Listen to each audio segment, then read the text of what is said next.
President Biden urged countries to step up in the fight against another global threat. This is a moral imperative, an economic imperative. Hosting a virtual climate summit, Biden pledged more ambitious emission reduction targets, a call Canada also answered today. Our new climate target for 2030 is to reduce our 2005 emission levels by 40 to 45%. But the plan to get to those new targets has yet to be laid out. We need to signal that we are going to have further ambition. So are these new targets an attainable political goal? And what kind of pressure is Canada facing from its allies, if any? It's Thursday. I'm here with At Issue. Chantal Hébert, Andrew Coyne, and Althea Raj. Lots going on in the news. So we're gonna talk about this, even though we had a huge budget on Monday. We'll talk about this today. You heard there from Minister Wilkinson defending the government's decision to set these new targets. But in spite of that, not really putting forward a plan of exactly how that's going to happen. Chantal, I'll start with you. What do you make of the targets and the timing?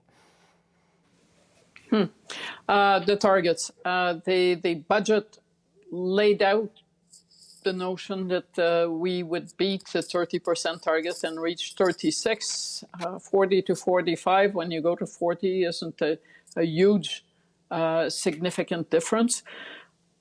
I don't think that we should be letting targets overshadow the really big shift in the paradigm that today was about, and that is the U.S. position. Yeah.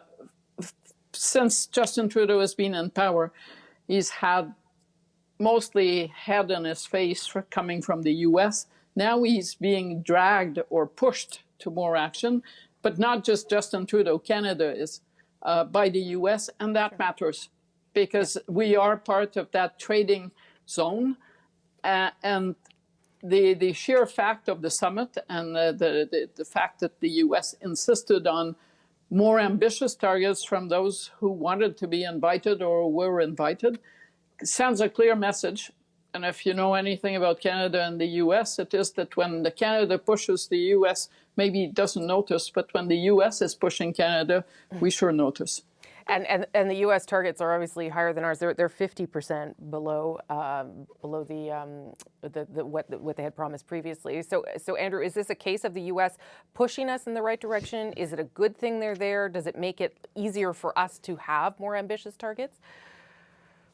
It makes it easier to say the targets. It doesn't make it any easier to hit them. I think both the size of the target and the timing of it had a lot more to do with politics than either science or economics, both in the sense of wanting to at least be somewhere in the ballpark of the new U.S. target, but also to show up the Conservatives who just recently signed on to a plan that they say will get us to the old 30% target. We can debate whether it actually will or not, but we can debate that also, perhaps not as vociferously, about the Liberal plan. Remember, we just heard we just got the numbers from the 2019 emissions, in which we are still basically where we were at 2005. So in 14 years, we basically made no progress. But in the next 9 years, we're supposed to get to 30, now 36, now 40, now 45% emissions reductions. I'll believe it when I see it. And at the very least, we're going to have to see what enhanced plan. We only just got the plan that was going to get us to 30% a couple of months ago, and even that's no sure thing. It's a better plan than we've seen before, but it remains to be seen whether we'll actually achieve it. Althea, what did you make of it? I agree with both of my esteemed colleagues. The government has introduced a plan to bring us to the current targets that they had or announced up until today. And as Andrew rightly points out, we're not there yet. We're just on the road to possibly meeting those targets. I think we were shamed into having larger targets. We are the laggards around the G7. Our reputation internationally does not match what we've actually done.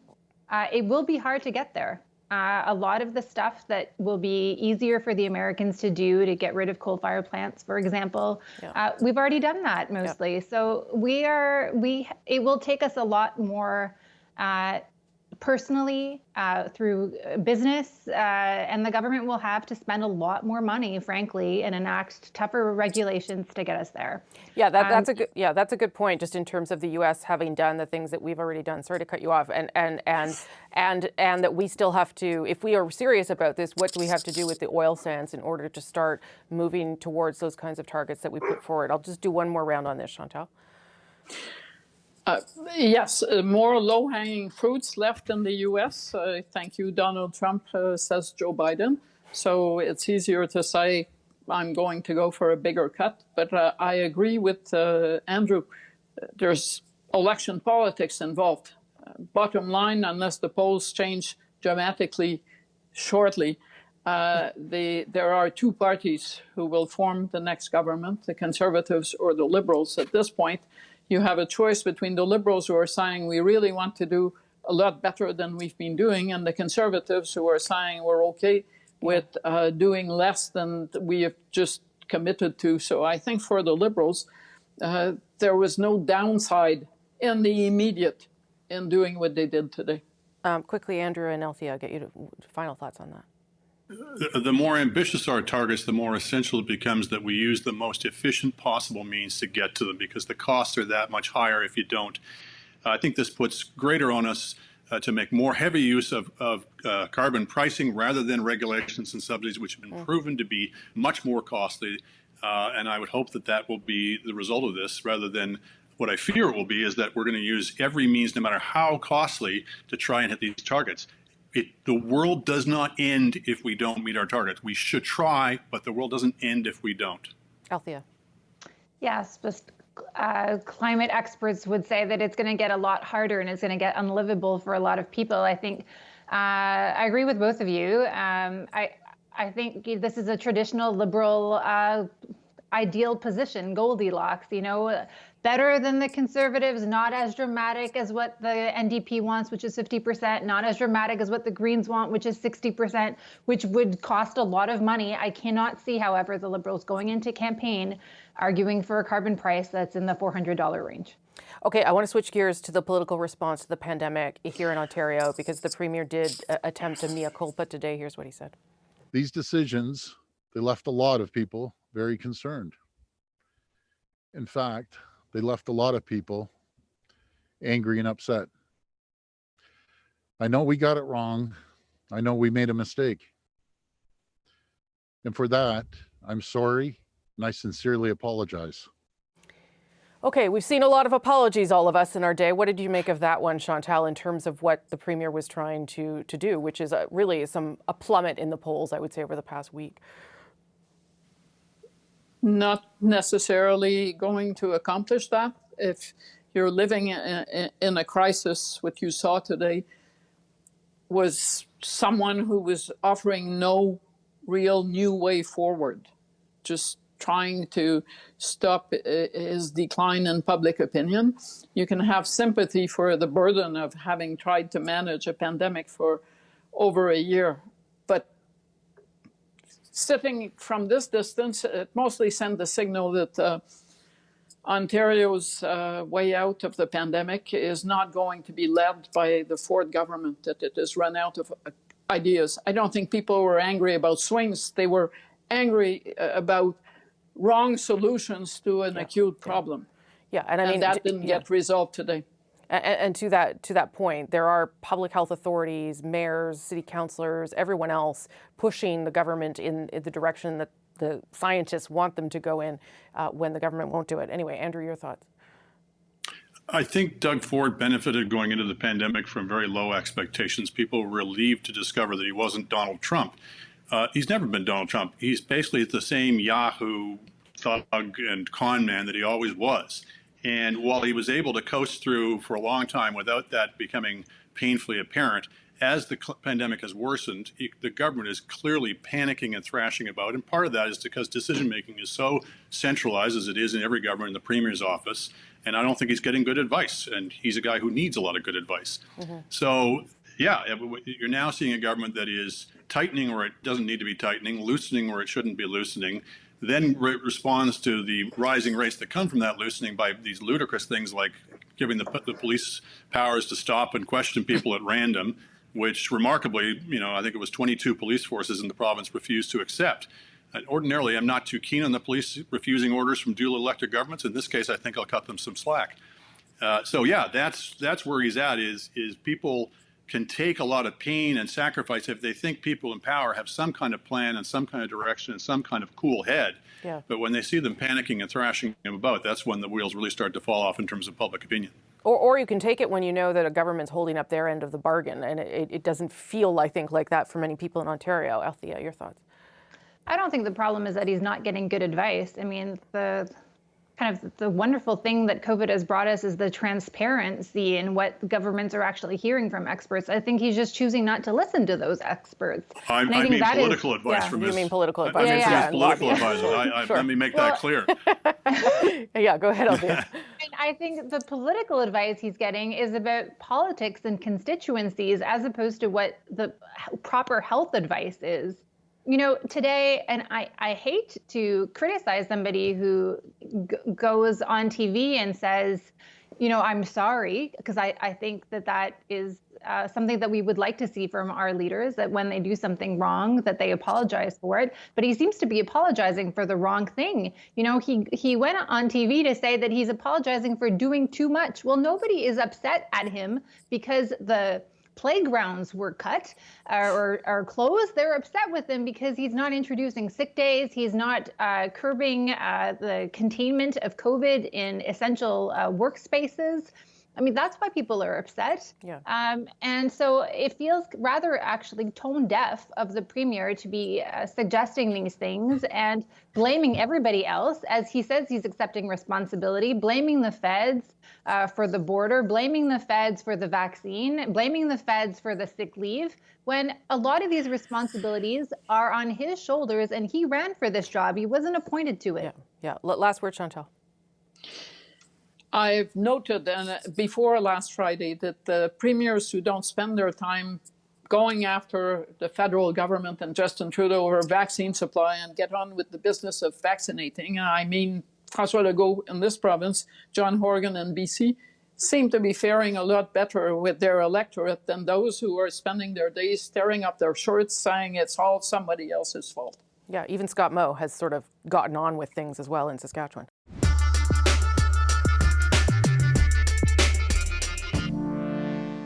People telling me their stories, the stories that could make you cry, families that haven't been able to hold hand.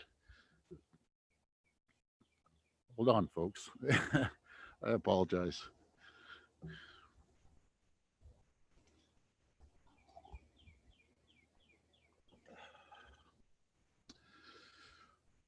Hold the hand of their mom or dad as they passed away. That was an emotional Doug Ford today after we hadn't heard from him in almost a week. This is the latest polls suggest a drop in his popularity. To talk more, a little more about this and of course the government's ban on flights from India and Pakistan, but we'll do this part first. Chantal, Andrew and Althea back for another round. I'm going to start with you, Althea. I think everyone is tired, fed up. Maybe people are emotional because of everything we've lived through. I just wonder, how that is perceived when the leader of a province who's, I think, a little bit under siege right now, or in crisis at very least, is at that point, what seems to be, maybe an emotional breaking point publicly anyway. I actually think people have sympathy for the humanity of leaders. The problem is, I think, Doug Ford has a pretty cushy job. He has a white-collar job, and he's at home isolating because of a possible COVID, that he may have been exposed to COVID, but he has sick days, and he is not on the front lines battling this. He is not the hero that we have in our doctors and nurses who are actually having to manage this. And people are afraid. People are afraid of dying. People are worried about their loved ones dying. And when the premier suggests that it's everybody's fault, but not his own, I think that is what makes people upset. And I think all the goodwill that was there a year ago is no longer there because people feel that he is mismanaged. Yeah, I did go back and look at the polls from sort of March to June of last year. It was pretty amazing how very quick. impressive. Yeah, it was pretty amazing how much people got behind him and really thought he was managing things, and now how quickly things have fallen. And I don't know, Chantal, when you see when people see that sort of, as Althea rightly points out, real humanity from a leader, does it do enough to allow them to say, oh, okay, well, he's having a hard time too? Two things. The first would be, it's understandable that someone who is a premier or anyone else is burnt out after this year. Sure. But in the case of a premier, the solution is really not to be having a tearful news conference. It is to step aside and let someone else take over, because there is a crisis. And in a crisis, if the captain is in tears because he is burnt out, that is not going to help you get to shore. So that would be my first thought. My second thought is, make no mistake, there are no premiers in this country that are not looking at what is happening with Doug Ford and not measuring how thin, fragile that link of confidence that the people have in them is, and how easily it can be squandered. Yeah. And they can all see themselves where he is today, and they all know that they don't want to be that person.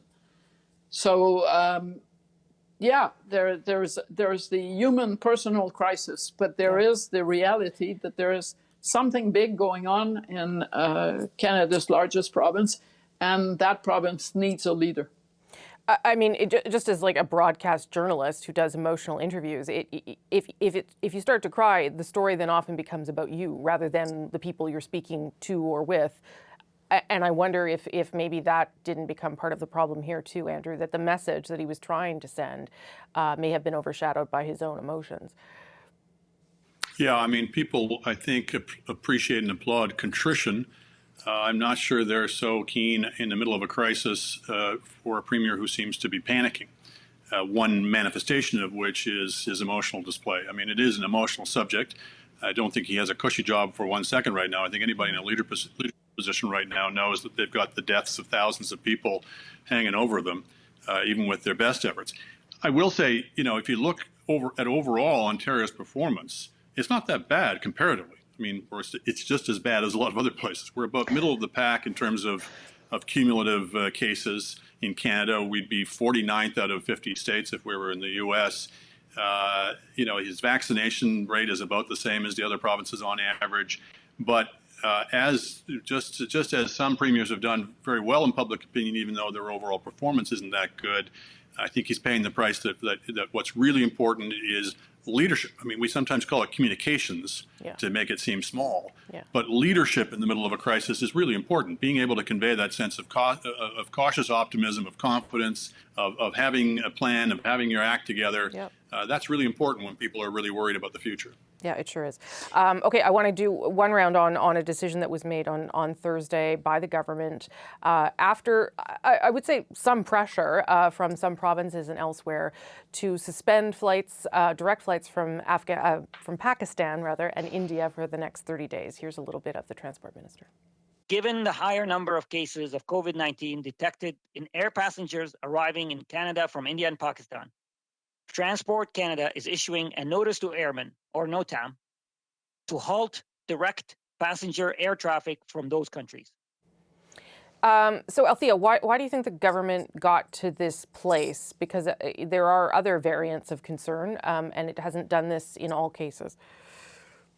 Well, two things. One, the numbers, the risk warrants it. The super variant in India that seems to be resistant to vaccines is a huge cause for concern.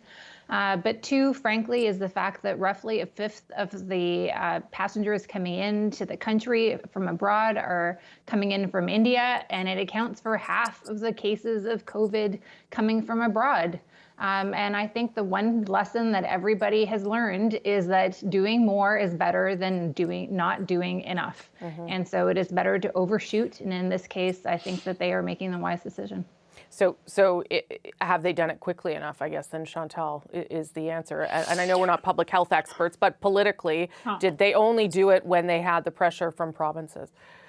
They still did it a bit faster than they would have a year ago. Sure, good point. And inevitably they were going to do that because the pressure was obvious. I mean, you've got Patrick Brown, former Ontario Tory leader, and now the mayor of the area that covers Pearson Airport that would like the airport shut down. Yeah. You've got the premiers of Ontario and Quebec calling for this. There is, and Darren O'Toole, the leader of the opposition, the Bloc Québécois, it was inevitable. Sure. Is it too early, too late? I can't speculate on that. I don't know. Okay, Andrew, why do you think they did it now? And as Chantal says, is it the thing that they are now better at doing, or maybe not? Well, it's a reminder that the Ford government isn't the only government that's floundering and flip-flopping about. This is a government that as late as last March was saying that the risk to the public was low, that told people they shouldn't wear masks, that it was very slow, in fact refused to enforce controls at the border, initially saying all it would do would be to slow the vaccine down, the virus down, rather than prevent it, which I never quite understood. What's wrong with slowing the virus spread down? And even to this day, leave aside the particular question of India, the controls on the border seem extremely lax. We have rather brief quarantine requirements that are, by all accounts, laxly enforced and particularly when you compare them to other countries. And yes, every day there's people flying in from other countries, a large number of them, as Althea said, coming from India in particular, but also from other countries, bearing the virus. And the controls still seem to be relatively lax. So a couple of days ago, I think it was, the government was still saying we don't need to do this. They've now changed their minds. Hallelujah. But I come back to this point is there's a lot of fault and a lot of blame to be shed in all directions. We've had pretty comprehensive all-government failure on this file. And it ill behooves, I think we were talking earlier about how it ill behooves Doug Ford to be pointing the finger at the feds for his own problems, and I think the vice versa also applies. Althea, one more. Yeah, last point, Althea, go ahead. Oh, I Chantal too, completely agree with that. I just think that the feds still, in that letter that Chantal mentioned that Premier Ford and Premier Legault wrote to the federal government, they want Ottawa to crack down on the Canada-U.S. border. In fact, in the health minister, Minister Dubé, the Quebec health minister's press conference, he seemed to suggest that even land borders, it seems maybe between provinces, there should be some controls. I mean, people are choosing to pay a fine rather than to quarantine at the border. There are still thousands of people coming from abroad, flying in, dozens of flights every day. And the government still has not provided, the federal government here, has not provided a good answer as to why they have not closed those gaps. Last point, Chantal. Oh, so I'm guessing the next question is what does the government do about the Canadians who want to come back from India? And how will they get back? They just need to take a connecting flight. And if they're flying through Heathrow, as most of them do, they will have to take a test at the Heathrow airport. And there is one available for £80 and it takes 6 minutes. Okay, thank you, travel agency. But and yes, they will be having to do all of those things. Yeah. But still, the difference, I'm guessing, between the finger pointing of some provinces towards the federal government and the reverse is that so far the federal government, or at least the Prime Minister, has avoided pointing the finger at provinces.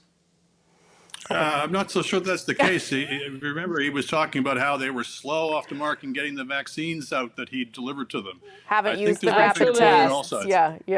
But they were slow in using those rapid tests. There's still files of them I'm talking about the vaccines. Yes. Okay, we're going to agree to disagree on the last point. We're going to agree to disagree because I got to go. You guys can hash it out later on your own. Thank you, Andrew, Chantal, and Althea.